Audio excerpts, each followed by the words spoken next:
ପ୍ରିୟମାନେ ଭଉଣୀମାନଙ୍କର ପରିବାର କେତେ ଆନନ୍ଦିତ ପରିବାର ଅଟେ।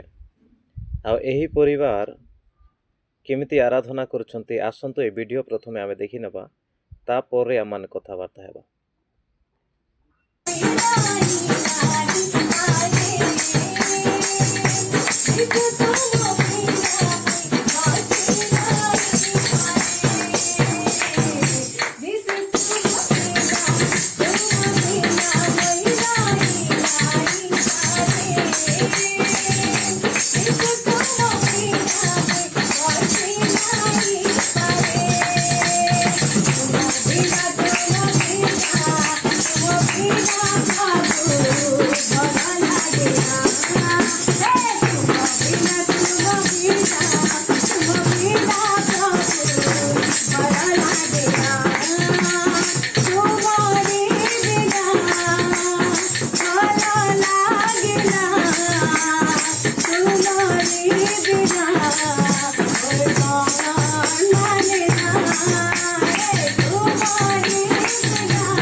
ভিডিও তো ଆପଣମାନେ ଦେଖିଲେ ପ୍ରିୟମାନେ ଯେ ଭିଡ଼ିଓରେ କେମିତି ତାଙ୍କ ପରିବାର ସକାଳେ ଉଠିଲା ପରେ ସେମାନେ ପ୍ରାର୍ଥନା ଆରାଧନା କରୁଛନ୍ତି।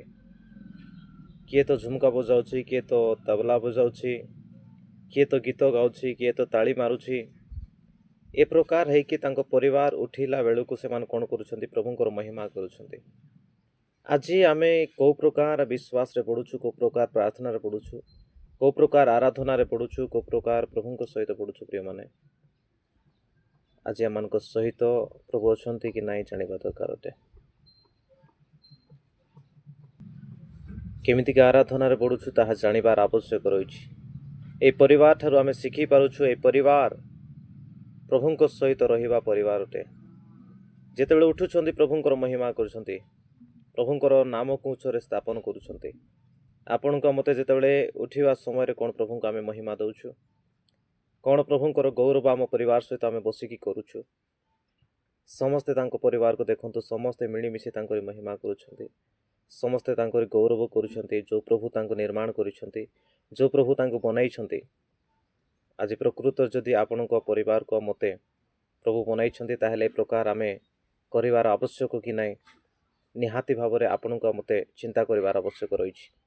ଯଦି ଆମ ପରିବାରକୁ ଆଉ ମୋତେ ପ୍ରଭୁ ଯଦି ବନାଇଛନ୍ତି ତାହେଲେ ଆମେ ମଧ୍ୟ ତାଙ୍କରି ଗୌରବ ମହିମା କରିବାର ଆବଶ୍ୟକ ରହିଛି ପ୍ରିୟମାନେ। ଯଦି ଆମେ ମଧ୍ୟ ତାଙ୍କରି ଏହି ପ୍ରକାର ଆରାଧନା, ତାଙ୍କରି ଗୌରବ, ତାଙ୍କରି ମହିମା ଯଦି କରିବା, ପ୍ରଭୁ ଆନନ୍ଦିତ ହେବେ। କାହିଁକି? ତାଙ୍କରି ସନ୍ତାନ ସନ୍ତତିମାନେ ତାଙ୍କରି ଆରାଧନା କରୁଥିବା ଦେଖିଲେ ସେ ବହୁତ ଖୁସି ହୁଅନ୍ତି, ବହୁତ ଆନନ୍ଦିତ ହୁଅନ୍ତି। ଆଉ ପ୍ରଭୁ ଏମିତିକା ଆରାଧନାକୁ ସେ ଚାହାନ୍ତି। ଆପଣଙ୍କ ସହିତ ଲୋକ ଥାଆନ୍ତୁ କି ନଥାଆନ୍ତୁ, ଆପଣଙ୍କ ସହିତ ଲୋକ ରୁହନ୍ତୁ କି ନ ରୁହନ୍ତୁ, କିନ୍ତୁ ଆପଣ ଯଦି ଯେଉଁଠି ମଧ୍ୟ ଆରାଧନା କରୁଛନ୍ତି ତାର ଅର୍ଥ ଆପଣ ପ୍ରଭୁଙ୍କ ପାଇଁ ଦିୱାନା ଦିୱାନୀ ହେଇଯାଇଛନ୍ତି।